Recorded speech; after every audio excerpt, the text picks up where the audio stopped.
मुंबईमध्ये महेश ट्युटोरियल्सच्या 38 शाखा अचानकपणे बंद झाल्यात. महेश ट्युटोरियल्स म्हणजे 8वी पासून 12वी पर्यंतच्या विद्यार्थ्यांचे क्लासेस घेणारी एक मोठी कोचिंग क्लास कंपनी. ही महेश ट्युटोरियल्स आर्थिक संकटात सापडली म्हणून या शाखा बंद कराव्या लागल्यात असं सध्या सांगितलं गेलंय. सगळ्या शाखांमध्ये मिळून 2,500 विद्यार्थी शिकत होते. त्या विद्यार्थ्यांना आता माहित नाहीये पुढे करायचं काय. त्यांच्या पालकांनी 1 लाखापासून ते 4 ते 5 लाखांपर्यंतची फी या क्लासेससाठी भरली आहे. त्यातला 1 रुपया क्लासनं परत दिलेला नाही. आता हात वर केलेत. पालकांना कळत नाहीये नव्यानं मुलांचे क्लासेस लावायचे कुठे आणि त्यासाठी पैसा आणायचा कुठून. अनेक शिक्षक इथे शिकवत होते. एका दिवसात सगळेजण बेरोजगार झालेत. अरिहंत नावाच्या क्लासेसनं Mahesh tutorials company take over केलीये. त्यामुळे सगळ्या विद्यार्थ्यांना आणि तिथल्या शिक्षकांना सामावून घेतलं जाईल असं आधी सांगितलं गेलं. पण अरिहंत क्लासेसनं आता सांगितलंय की आम्ही महेश ट्युटोरियल्स टेक ओव्हर केलेली नाही. त्यांचे प्रतिनिधी आमच्याकडे आले होते. त्यांच्या समस्यांबाबत चर्चाही झाली. त्यांच्या काही विद्यार्थ्यांना मेरिट बेसिसवर आम्ही घेऊ, पण सरसकट सर्व विद्यार्थ्यांना घेणार नाही. मग आता या विद्यार्थ्यांनी जायचं कुठे? पालकांनी सांगायचं कुणाला? याचं उत्तर कुणाकडेच नाही. कारण या अशा क्लासेसना रेग्युलेट करणारी कोणतीही यंत्रणा आपल्याकडे नाहीये.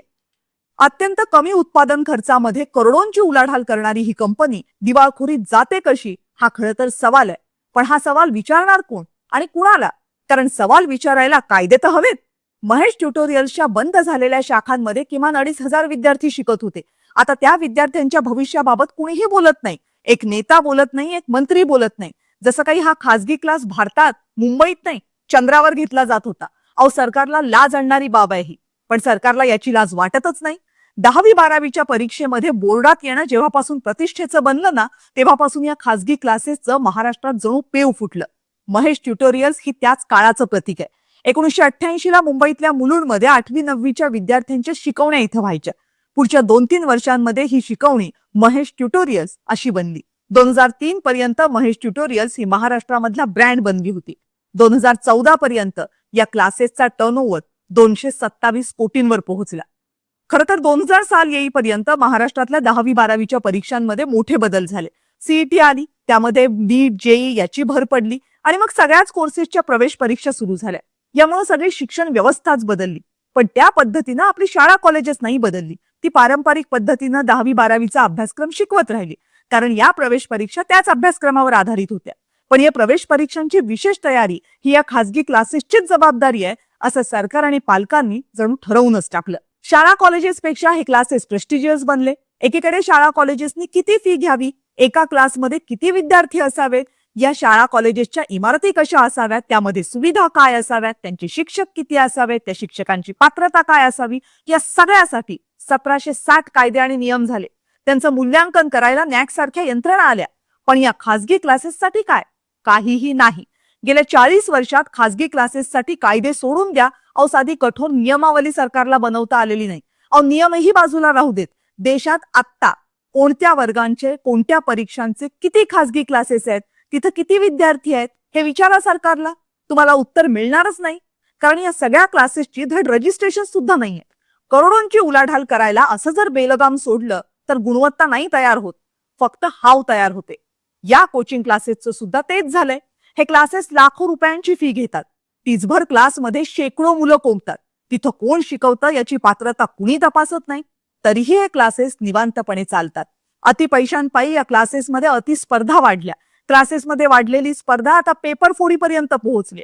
नीटचा पेपर लातूरच्या खासगी क्लासनं फोडल्याचा आरोप आहे. आरसीसी नावाच्या क्लासेसचा प्रमुख मोटेगावकर याला सीबीआयनं या प्रकरणामध्ये अटक केली आहे. तिकडे बिहारमध्ये या खासगी क्लासेस मधली स्पर्धा एवढी टोकाला गेली आहे की तिथं बंदुका चालतात. त्या खान सर नावाच्या कोचिंग क्लासेसचं प्रकरण थोडंसं गुगल करून बघा. 2 खासगी क्लासेस मधली खुन्नस बॉडीगार्ड आणि बंदुका चालवण्यापर्यंत पोहोचली. गेल्या महिन्यामध्ये लखनौमध्ये एका खासगी क्लासेसमध्ये लागलेल्या आगीत 15 मुलं मेली. का? कारण या क्लासमधनं बाहेर येण्याचा मार्गच नव्हता. अशा वर्गामध्ये मुलं कोंबली होती. 15 तरुण मुलं मुली आगीमध्ये होरपळून गेली. कोण जबाबदार? कुणीच नाही. जुलै 2024 मध्ये दिल्लीत एका खासगी क्लासेसच्या बेसमेंट मधल्या अनधिकृत लायब्ररीमध्ये पाणी भरलं. तिथं अभ्यास करणाऱ्या 3 मुली बुडून मेल्या. तिघी IAS ची तयारी करत होत्या. कोण जबाबदार? कुणीच नाही. कोचिंग क्लासेसच्या या बाजारामुळे शिक्षण क्षेत्रात गरीब विरुद्ध श्रीमंत, शहरी विरुद्ध ग्रामीण, इंग्लिश भाषा बोलणारा विरुद्ध प्रादेशिक भाषा बोलणारा अशा दऱ्या तयार झाल्या. त्यावर कुणाचं लक्षच नाहीये. मेंढरासारखं पोरं एकाच अभ्यासक्रमासाठी जीव पणाला लावतात. केरळमध्ये डॉक्टरच व्हायला हवं असं म्हणत विद्यार्थ्यांनी आणि पालकांनी सगळं पणाला लावलं. काही जण तर करोड रुपये खर्च करून डॉक्टर झाले. आणि आता आता त्या राज्यामध्ये एवढे डॉक्टर आहेत की त्यांना नोकऱ्या नाहीयेत. अवघ्या 20,000 रुपये पगारावर डॉक्टर्स तिथं काम करतायत. 3 दिवसांपूर्वी दैनिक भास्करमध्ये ही बातमी छापून आली. शिक्षणासारख्या क्षेत्रामध्ये इतकी अनागोंदी असणारा भारतासारखा देश जगाच्या पाठीवर शोधून सापडायचा नाही. बरं, एवढा सगळा घोळ नाही निस्तारता येत तर सरकारनं किमान परीक्षा तरी नीट घ्याव्यात. तेही नाही, तिथंही पेपर फुटी. मग शिक्षणाच्या बाबतीत सरकारची जबाबदारी तरी नेमकी काय आहे हो?